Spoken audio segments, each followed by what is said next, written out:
అమృతం కురిసిన రాత్రి. రచయిత శ్రీ పారుపల్లి అజయ్ కుమార్ గారు. అత్తమ్మా, మామయ్య, ఓపెన్ ద డోర్, మేం వచ్చేశాం అన్న మాటలు పెద్దగా కలగాపులగంగా వినబడటంతో కలతనిద్రపోతున్న శివశంకర వరప్రసాద్ ఉలిక్కిపడి లేచాడు. అంత పెద్దగా అరవటంతో పక్కింటి అత్తమ్మ మాత్రమే కాదు, వాళ్ల కోడిపుంజుకూడా భయపడి కొక్కరకో అని 3 సార్లు అరిచి బయటకు పరిగెత్తింది. వరప్రసాద్ గోడకు తగిలించి ఉన్న డిజిటల్ గడియారం వైపు చూశాడు. తెల్లవారుజాము 4 గంటలు కావస్తోన్నది. మంచం దిగి లైట్ వేశాడు. గదంతా వెలుగుపరుచుకుంది. వంటింట్లో ఉన్న అతని అర్ధాంగి శారద వచ్చి, లేచారా? ముఖప్రక్షాళన కానిస్తే కాఫీ తీసుకొస్తా అంది. ఎవరివా కేకలు? అడిగాడు గదిలో నుండి బయటకు వస్తూ. సంక్రాంతి పండుగకు పక్కింటి సుగుణ తమ్ముడి పిల్లలు వచ్చారు. పోయినేడాది చూశారుగా, వాళ్లు బాగా అల్లరి పిల్లలు. పెద్ద పెద్దగా కేకలు వేస్తూ అందర్నీ హడావుడి పెడుతుంటారు అంది శారద. హాల్లో గోడకు తగిలించిన 2025 సంవత్సరం కొత్త క్యాలెండర్ వైపు చూశాడు. ఆ రోజు జనవరి 12వ తారీఖు ఆదివారం. రేపు 13వ తారీఖు భోగి పండుగ. అదీగాక రేపు పౌర్ణమి. గట్టిగా నిట్టూర్చాడు. అదంతా చూస్తున్న శారదకు అసలు విషయం చెప్పేద్దామా అనిపించింది. అమ్మా, మేం వచ్చే సంగతి చివరి క్షణం వరకు నాన్నకు చెప్పవద్దు. ఒక్కసారిగా అందరం కనపడితే నాన్న ముఖంలో కదలాడే ఆశ్చర్యానందాలను మేము కన్నులారా చూడాలి అని కొడుకు కూతురు 1కి 10 సార్లు చెప్పారు. ముఖం కడుక్కొని రండి, మీకు కాఫీ ఇస్తాను. నాకివాళ చాలా పని ఉంది. మధ్యాహ్నం నుండి ఒక్కొక్కరుగా మన చుట్టాలు వస్తుంటారు అని శారద హడావుడి పడుతూ వంటగదిలోకి వెళ్ళింది. రేపటిరోజు సంక్రాంతి భోగి పండుగ రోజు మాత్రమే కాదు, శివశంకర వరప్రసాద్ గారి సహస్ర పూర్ణచంద్ర దర్శనం రోజు. ఆరోగ్యంగా ఉంటూ ఆనందంతో కాలం గడుపుతూ 1000 చంద్రులను చూసే అదృష్టం అందరికీ రాదు. అందుకే ఈ జనవరి 13వ రోజును ప్రత్యేకమైన వేడుక రోజుగా జరుపుకోవాలని నెల రోజుల ముందు నుండే బంధువులందరికీ పిలుపులు వెళ్లాయి. విదేశాల్లో ఉన్న కొడుకు, కూతురు, వారి పిల్లలు, మునిమనవళ్ళు, మునిమనవరాళ్ళు అందరూ వస్తారని సంబరపడిపోయారు పండుముసలి దంపతులిద్దరూ. మేం వచ్చే పరిస్థితి లేదు నాన్నా, సెలవు దొరకలేదు. పిల్లలు కూడా చాలా బిజీగా ఉన్నారు. సారీ నాన్నా, సారీ అమ్మా అని అమెరికా నుంచి ఆస్ట్రేలియా నుంచి పిల్లలు చెప్పేసరికి ప్రసాద్ గారు బాగా డీలా పడిపోయారు. సహస్రచంద్ర దర్శనం వేడుక వద్దని ప్రసాద్ అన్నా, శారద ఆ వేడుక జరగాలనే పట్టుపట్టింది. శారద తెచ్చిన కాఫీ గ్లాసు అందుకుంటూ, ఎందరున్నా అసలైనవారు రావటంలేదుగా శారదా బాధగా అన్నాడు ప్రసాద్. అతని కళ్లల్లోని దిగులుని చూసి శారద ఇక ఆగలేకపోయింది. మన పిల్లలు వస్తున్నారు. తాతగారికి సర్ప్రైజ్ ఇవ్వాలని మనవళ్లు కూడా వారు పిల్లల్తో వస్తున్నారు. నన్ను చెప్పవద్దని మాటకూడా తీసుకున్నారు. నేను మీతో చెప్పినట్టు వాళ్లతో అనకండి. వాళ్లను చూడగానే కాస్త ఆశ్చర్యం నటించండి అంది నవ్వుతూ. నిజమా శారదా? నువ్వు చెప్పేది నిజమా? ఆనందంతో తబ్బిబ్బవుతూ అడిగాడు. శారద నిజమేనని తల ఊపి లోపలికి వెళ్ళింది. మధ్యాహ్నం దాటిన దగ్గర్నుండి ప్రసాద్ గారి బంధువులు ఒక్కొక్కరూ రావడం మొదలైంది. అందరినీ పేరుపేరునా ప్రేమగా పలకరిస్తూ, వార్ని ఆలింగనం చేసుకుంటూ, కుశల ప్రశ్నలు వేసి పరామర్శ చేస్తున్నా ప్రసాద్ గారి చూపులు వాకిలివైపే తారట్లాడుతున్నాయి. 3 గంటలు దాటేసరికి ప్రసాద్ ఆగలేక శారదవైపు చూశాడు. శారద మరికాసేపాగండి అన్నట్టుగా సైగ చేసింది. సాయంకాలం 5 గంటల సమయంలో 4 క్యాబ్లు వచ్చి ప్రసాద్ గారింటి ముందు ఆగాయి. ప్రసాదు, శారద ఆతృతగా బయటకు వచ్చారు. ప్రసాద్ శారదల కొడుకు శ్రీధర్, కోడలు సంగీత, మనవరాలు భవిష్య ముందున్న కారులో నుండి దిగారు. భవిష్య భర్త రాబర్ట్ 2 చిన్నపిల్లలతో కలిసి వెనుక ఉన్న కారులో నుండి దిగారు. మరో కారులో నుండి ప్రసాద్ శారదల కూతురు శ్రీలత, అల్లుడు విరూపాక్ష, మనవడు యశ్వంత్ వచ్చారు. యశ్వంత్ భార్య సుష్మా చటర్జీ, యశ్వంత్ కొడుకు సమీర్, కూతురు జాస్మిన్ చివరి కారులో నుండి దిగారు. అంతమందిని ఒకేసారి చూసేసరికి ప్రసాద్ కళ్లల్లో ఆనందం, ఉత్సాహం ఉరకలు వేసింది. కళ్ళు పెద్దవి చేసుకుని అందరినీ కన్నుల పండుగలా చూస్తూ మురిసిపోయాడు. శ్రీధర్ తన మనవడు మనవరాలిని తండ్రి దగ్గరకు తీసుకువచ్చి, నాన్నా, మీ మునిమనవడు మునిమనవరాలు కవలపిల్లలు. వీర్ని వీడియో కాల్లో చూసావు కాని ప్రత్యక్షంగా చూడలేదు కదా ఈ రోజు వరకు. వీడు హర్ష, ఇది వర్ష అన్నాడు. Hey children, this is your great grandfather and this is grandma. You call them GGpa and granny అని శ్రీధర్ పిల్లలతో చెప్పాడు. హాయ్ జీజీపా, హాయ్ గ్రానీ అని పిల్లలిద్దరూ ముద్దుముద్దుగా పలికారు. ప్రసాద్ శారదలు ఆ ఇద్దరి పిల్లలను ప్రియమార అక్కున చేర్చుకుని తనివితీరా ముద్దాడారు. కూతురు శ్రీలత కూడా తన కొడుకు యశ్వంత్ పిల్లలను నాన్నా వీడు సమీర్, ఇది జాస్మిన్ అని తండ్రికి పరిచయం చేసింది. ప్రసాద్ శారద ఆనందంతా తలమునగలవుతూ పిల్లలందర్నీ అక్కున చేర్చుకుని కన్నీరు కార్చసాగారు. నాన్నా నాన్నా కళ్లల్లో నీళ్లేమిటి, ఏమైంది నాన్నా అన్నాడు శ్రీధర్ కంగారుగా తండ్రిని పట్టుకుని. ప్రసాద్ తేరుకుని ఏం లేదురా, మిమ్మల్నందర్నీ ఒక్కసారే చూసేసరికి ఆనందం పట్టలేకపోతున్నాను. ఇవి దుఃఖంతో వచ్చిన కన్నీరు కాదు, సంతోషంతో వచ్చిన ఆనందభాష్పాలు కళ్లల్లో నీటిని తుడుచుకుంటూ అన్నాడు. శారద అందర్నీ పలకరించి మర్యాదలు చేయడంలో మునిగిపోయింది. తెల్లవారుఝామున ఎముకలు కొరికేస్తున్నంత చలిలో పిల్లలందర్నీ లేపి భోగిమంట దగ్గరకు తీసుకెళ్లగానే జాస్మిన్ ఒక్కసారిగా ఫోన్ తీసి oh this is a huge fire, should I call emergency అని పెద్దగా కేకవేసింది. శారదకు జాస్మిన్ పలికిన యాక్సెంట్ సరిగ్గా అర్థం కాలేదు, కాని ప్రసాద్కు ఆ చిన్నపిల్ల మాటలు బాగానే అర్థమయ్యాయి. జాస్మిన్ను దగ్గరకు తీసుకుని this is not a fire accident, this is భోగిమంటలు, ఇది మన ట్రెడిషన్ అంటూ సంక్రాంతి భోగిమంటల గురించి కొంచెం కొంచెంగా చెప్పాడు.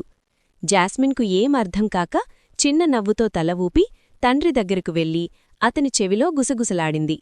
యశ్వంత్ నవ్వి భోగిమంటల గురించి ఇంగ్లీష్లో కూతురికి అర్థమయ్యేలా చెప్పాడు.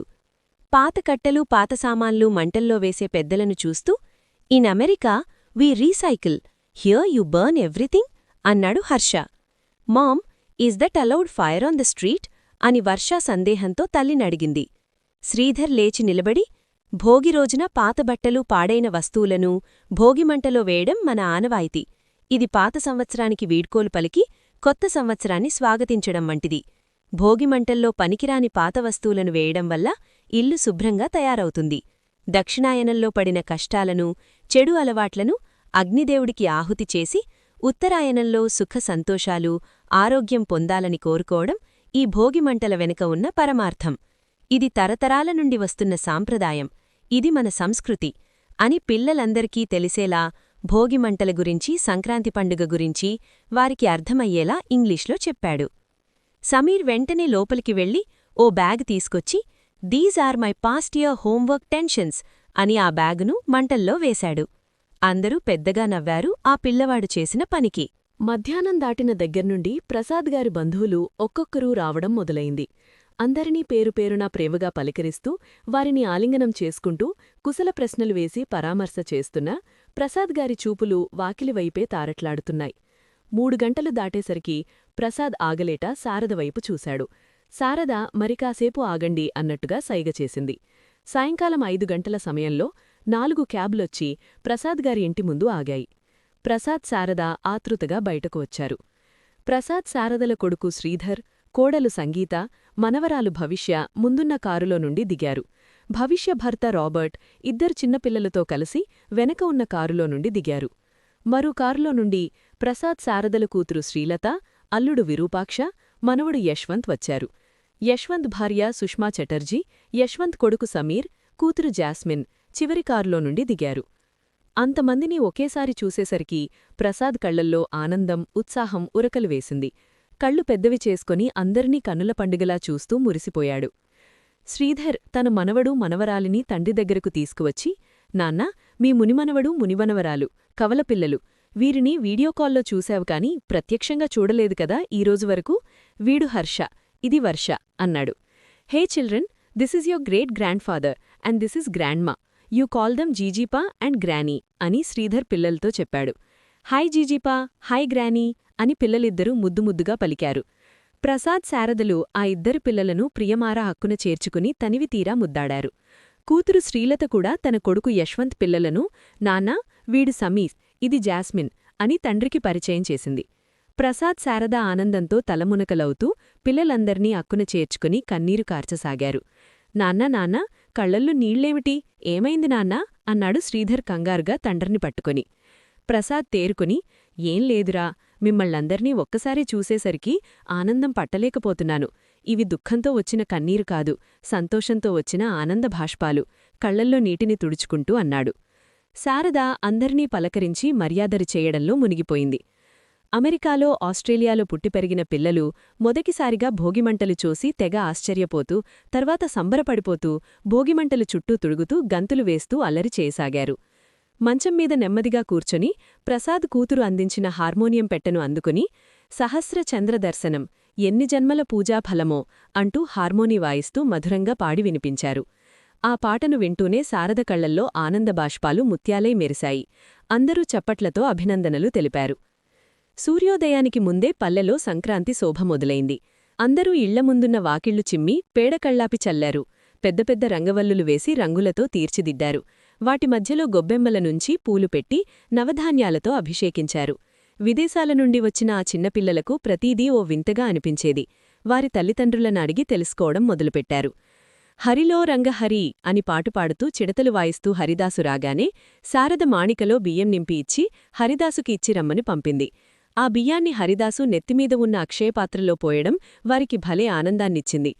పెరట్లో ఉన్న బసవడు పెద్దగా రంకేసేసరికి వర్ష జడుసుకొని dad what's that roar, dinosaur is here అని అరిచింది. ప్రసాద్ వర్షను పెరట్లోకి తీసుకెళ్లి ఎద్దును చూపిస్తూ ఇది మా ఇంటి బసవడు అని చెప్పాడు. వర్ష బసవడు రంకెను తన సెల్లో రికార్డ్ చేసి this is a huge bull roar అని వాట్సాప్లో విదేశీ మిత్రులకు షేర్ చేసింది. అప్పుడే వీధి చివరి నుండి గంగిరెద్దు శబ్దం వినపడింది. గంగిరెద్దు వాళ్లమండీ, గంగిరెద్దు వాళ్లమండీ అని గాత్రం వినిపించగానే పిల్లలు పరుగెత్తి వరండాలోకి చేరుకున్నారు. రంగులద్దిన వస్త్రాలతో కుట్టిన అందమైన బొంతకు అద్దాలు కుట్టి మూపురం నుండి తోక వరకు కప్పి కొమ్ములకు రంగులు వేసి చివర్లో మెరిసే ఇత్తడి గొట్టాలను తొడిగి నొసటి భాగంలో రంగురంగుల తోలు కుచ్చులను ముఖానికి తోలుతో చేసిన సికమారును కట్టి పొట్ట చుట్టూ తగరపు పువ్వులతో కుట్టిన తోలుదెల్టును చుట్టి మూపురంపై పూలదండలు చెంకీదండలతో కాళ్లకు గజ్జలతో మెడలో వేసిన గంటలతో ఆకర్షణీయంగా ముస్తాబైన గంగిరెద్దు తన తల ఊపుతూ నడిచివస్తుంటే పిల్లల ముఖాల్లో విస్మయం కదలాడింది. GGpa, who did makeup to this one? Is there a beauty parlour in your village? Jasmine అడిగింది ముత్తాత పక్కన చేరి. ఏం చెప్పాలో అర్థంకాక ప్రసాద్ గడ్డంగొక్కున్నాడు. పెద్దగా నవ్వి జాస్మిన్ను ముద్దు పెట్టుకున్నాడు. Look at that, it is dancing అని గంగిరెద్దు డాన్స్ను చూపించాడు. డూడూ బసవన్న, అయ్యవారికి దండం పెట్టు డూడూ, అమ్మగారికి దండం పెట్టు డూడూ అంటూ డోలు వాయిస్తూ ఒకరు పాత పాడుతుంటే సన్నాయి ఊదుతూ ఒకరుంటే గంగిరెద్దు చిత్ర విచిత్ర విన్యాసాలతో అందర్నీ అలరించింది. శారద పాతబట్టలు దుప్పట్లు కొన్ని తెచ్చి ఇచ్చి గంగిరెద్దుకు నమస్కరించింది. పక్కింటి రాజు వచ్చి 10 రూపాయల నాణమిచ్చి అంకిల్, మాకోసం గంగిరెద్దు మళ్లీ డాన్స్ చేయాలి అన్నాడు. అతనితో వచ్చిన గణేష్, హరి కూడా అరిచి అరిచి డాన్స్ వేయించే వరకు వాళ్లు ఆగలేదు. ఇది మీకు బ్లెస్సింగ్స్ ఇస్తుంది అని ముత్తాతగారు ముద్దుగా చెప్పాడు. అప్పుడు సమీర్ జేబులో నుండి చాక్లెట్ తీసి గంగిరెద్దు ముందుంచి take my chocolate, give blessing అన్నాడు. గ్రామంలోని పిల్లలు పొట్టచెక్కలయ్యేలా నవ్వారు. పెద్దలు కూడా చిరునవ్వును ఆపుకోలేకపోయారు. ఫలాహారాలు చేశాక అందరూ తలంటు స్నానాలు చేసి కొత్తబట్టలు కట్టుకున్నారు. శివశంకర వరప్రసాద్ గారిని, శారదను పీటలమీద కూర్చోబట్టి కొడుకు, కోడలు, కూతురు, అల్లుడు, మనవలు, మనవరాళ్ళు, మునిమనవలు అందరూ వారికి పాదపూజ చేసి ఆశీర్వచనం తీసుకున్నారు. అందరూ వారు తెచ్చిన కానుకలను అందించారు. తరువాత అందరూ కలిసి గుడికి వెళ్లి అర్చనలు, హోమాలు జరిపించారు. హోమం జరిపించిన పురోహితులకు దానాలిచ్చారు. ఇంటికి తిరిగొచ్చాక పిల్లలను ఊరంతా తిప్పిచూపించారు. కోడిపందాలు జరుగుతున్న చోటికి వెళ్ళినప్పుడు this is like drone racing, do they have remote controls అనడిగాడు హర్ష. ప్రసాద్ గారు నవ్వుతూ ఇక్కడ వైఫై లేదు, రిమోట్ కంట్రోల్తో కాదు అవి ఫైట్ చేసేది, అవి నిజమైన కోళ్లురా అన్నాడు. గాలిపటాలు ఎగురవేసే మైదానంలోకి చేరుకుని పిల్లల చేత గాలిపటాలు ఎగురవేయించాడు ప్రసాద్. సమీర్ గాలిపటం దారాన్ని చూస్తూ జీజీపా, వాట్స్ దిస్ అనడిగాడు. అది మంజా, గాలిపటం దారానికి పూస్తారు, వేరే గాలిపటాల దారాలను కోసేస్తుంది అన్నాడు. Manja, like ninja, ninja cuts heads, manja cuts kites అని సమీర్ అనగానే ప్రసాద్ గారు పక్కనే ఉన్నవాళ్లు నవ్వు ఆపుకోలేకపోయారు. సంక్రాంతి పండుగలో రంగుల రంగవళ్ళులు, బంతి, చేమంతుల సువాసనలు, వంటల రుచులు, హరిదాసు కీర్తనలు, గంగిరెద్దుల విన్యాసాలు, కోడిపందాలు, గాలిపటాల ఉత్సాహం ఇవన్నీ ఉన్నా పండుగకు అసలు ప్రాణం పోసేది పిల్లల సందడే. అల్లరి పిల్లల నవ్వులు పల్లెలోగిళ్లల్లో ప్రకాశించి పండుగ శోభను మరింతగా వెలిగిస్తాయి అన్నాడు ప్రసాద్గారు. నిజమే, పిల్లలు లేకుంటే పండుగ కళ ఉండడు అని ఒకరన్నారు. అవునంటూ తలలు ఊపారు పక్కనున్నవారందరూ. ఇంటికొచ్చాక చుట్టాలందరితో కలిసి విందు భోజనాలు చేశారు. సాయంత్రం బొమ్మల కొలువు పెట్టి నలుగురు పిల్లలను కూర్చోబెట్టి భోగిపళ్ల వేడుక చేశారు. Granny, we love India festivals, పిల్లలందరూ ముక్తకంఠంతో అన్నారు. చల్లని రాత్రి నీలిరంగు చీరను పూర్తిగా చుట్టుకోగా పున్నమి చంద్రుడు ఆకాశంలో వెండి దీపంలా మెరిశాడు. శివశంకర వరప్రసాద్ గారిని, శారదను అందరూ కలిసి తీసుకొచ్చి ఆవరణలోని పెద్ద వేప చెట్టు కింద కూర్చోబెట్టారు. అతనికి అత్యంత ఇష్టమైన స్థలం. ఆకాశంలో పూర్ణచంద్రుడిని చూస్తూ దంపతులిద్దరూ లేచి నిలబడి నమస్కరించారు. వారి సంతానం, మనవళ్ళు, వారి పిల్లలు, బంధువులు, పొరుగువారు అందరూ అర్ధవలయంలా ఆయన చుట్టూ నిలబడ్డారు. శ్రీధర్ ముందుగా మాట్లాడుతూ, సహస్రపూర్ణ చంద్రదర్శనమంటే ఒక వ్యక్తి తన జీవితంలో 1000వ పౌర్ణమిని పూర్తి చేసుకున్నప్పుడు జరుపుకునే హిందూ సాంప్రదాయ వేడుక. సగటున 29.53 రోజులకు ఒక పౌర్ణమి వస్తుంది కాబట్టి 1000 పౌర్ణమిలు పూర్తి కావడానికి సుమారు 29,530 రోజులు, అంటే సుమారుగా 80 సంవత్సరాల 10 నెలలు పడుతుంది. అంటే ఇది 81వ సంవత్సరంలో వస్తుంది. ఇది ఆ వ్యక్తి జీవితంలో ఒక ముఖ్యమైన మైలురాయి. ఇది దీర్ఘాయుష్షు, శ్రేయస్సు, సంపూర్ణతను సూచిస్తుంది. ఈ సందర్భాన్ని పురస్కరించుకొని కుటుంబ సభ్యులు, స్నేహితులు, బంధువులు కలిసి ప్రత్యేక వేడుకలు నిర్వహిస్తారు అని చెప్పాడు. లైట్లు వేసి దీపాలు వెలిగించి, హ్యాపీ సహస్ర చంద్రదర్శనం తాతయ్యా అని పెద్దలు పిల్లలు కలిసి కోరస్గా చప్పట్లు చెరుస్తూ అన్నారు. కేక్ కట్ చేయించారు వృద్ధ దంపతులతో. దంపతుల ముందుకొచ్చిన 2 మునిమనవరాళ్ల చేతుల్లో విరబూసిన బంతులు, చేమంతుల మధ్య ఒక చిన్న వెండి ప్లేటు, దానిపై సహస్ర చంద్రదర్శనం అని చెక్కి ఉంది. ముత్తాతకు సర్ప్రైజ్, 1000 చంద్రుల వెలుగు కన్నుల్లో నిలిచిన క్షణం. ఇది నిజంగా నాకోసమేనా? చిరునవ్వుతో అడిగాడు ప్రసాద్. వర్షా జాస్మిన్ చిన్నగా చిరునవ్వులు చిందిస్తూ, yes GGpa, daddy told you looked 1000 full moons. Our wish is that you see another 20 full moons అన్నారు. ప్రసాద్ గారి గుండె ఆనందంతో నిండిపోయింది. కన్నుల్లో తడిగా మెరిసిన పూర్ణచంద్రబింబం, అదే అసలు సహస్రచంద్రదర్శనం. చూశావా శారదా, వాళ్లు పుట్టింది విదేశాల్లో అయి ఉండొచ్చు, కాని వారి నవ్వుల్లో, మాటల్లో మన ఊరి మట్టివాసన నిండి ఉంది అన్నాడు భావోద్వేగం నిండిన స్వరంతో. అప్పుడు సమీర్ ముందుకొచ్చి ముత్తాత చెయ్యిని పట్టుకొని అతని చెంపలపై ముద్దులు పెడుతూ, తాతయ్యా, ఆర్ యూ హ్యాపీ అని మెల్లగా అడిగాడు. హర్ష తాతయ్య మోకాలిపై తలవాల్చి, తాతయ్యా, you are the moon for our family అన్నాడు. తెలుగురానివారు తెలుగులో తాతయ్య అని పిలిచేసరికి ప్రసాద్గారి కళ్లల్లో నీళ్లు నిలిచాయి. ఆయనొక్కసారిగా 2 చేతులూ చాచి ముని మనవళ్లను, ముని మనవరాళ్లను దగ్గరకు లాక్కున్నారు. మీరు రావడం ఈ వృద్ధుడికందిన అతిపెద్ద వరంరా. నిజం చెప్పాలంటే నేనింతకాలం చాలా భయపడ్డాను. నేను 1000వ చంద్రుడిని చూస్తానా లేదా అని కాదు, మీ అందర్నీ నా కన్నులారా చూస్తానా లేదా అని. అందరూ కళ్ళు తుడుచుకున్నారు. శారద పెదవిపై చిన్న వణుకు, మనసు ఉప్పొంగి మాటలు రావట్లేదు. ప్రసాద్ గారు చిన్న నవ్వు నవ్వి, మీరే నా వెలుగు. నా జీవితంలో చంద్రుడు 1000 సార్లు ఉదయించొచ్చు, కాని మీ నవ్వుల్లా నా హృదయాన్ని వెలిగించేది ఈ లోకంలో మరొకటి లేదు అని అన్నప్పుడు ఆకాశంలో 1,000,000 తారలు వెలుగులు విరజిమ్మాయి. పిల్లలు ఆనందంతో డాన్స్ చేశారు. ప్రసాద్ గారి చెంపపై జారిన ఆ ఒక్క కంటతడి మెరుపు కుటుంబ బంధాలకు నిజమైన అర్థాన్ని చూపించింది. అతని జీవితంలో పూర్ణచంద్రుడు 1000 సార్లు ఉదయించాడు, కాని ఈ ఒక్క రాత్రి మాత్రమే అతని హృదయం పూర్ణచంద్రుడిలా వెలుగులతో ప్రకాశించింది. పిల్లలందరూ ముత్తాతను హత్తుకొని, తాత, next Sankranti also we are coming here only అన్నారు. ముత్తాత కళ్ళు మెరిశాయి. మీకు తెలుగు రాకపోయినా మీ మనసు తెలుగుతనంతో నిండిపోయిందిరా అన్నాడు నిండు మనసుతో. పిల్లలు నవ్వుతూ, next time we will speak full Telugu, promise అన్నారు. ప్రసాద్ గారి తడికళ్లలో మెరిసిన వెలుగు చంద్రుడి వెలుగో, మునిమనవళ్ల ప్రేమో, లేదా జీవితమిచ్చిన వరమో ఎవరు చెప్పగలరు? మీరందరూ వచ్చినందుకు ఈ 1000 చంద్రుల వేడుకకు ఒక సంపూర్ణత, ఒక సార్థకత చేకూరింది. ఇది నా జీవితంలో వచ్చిన 1000వ పున్నమి రాత్రి మాత్రమే కాదు, నా జీవితంలో అమృతాన్ని చిలికించిన రాత్రి.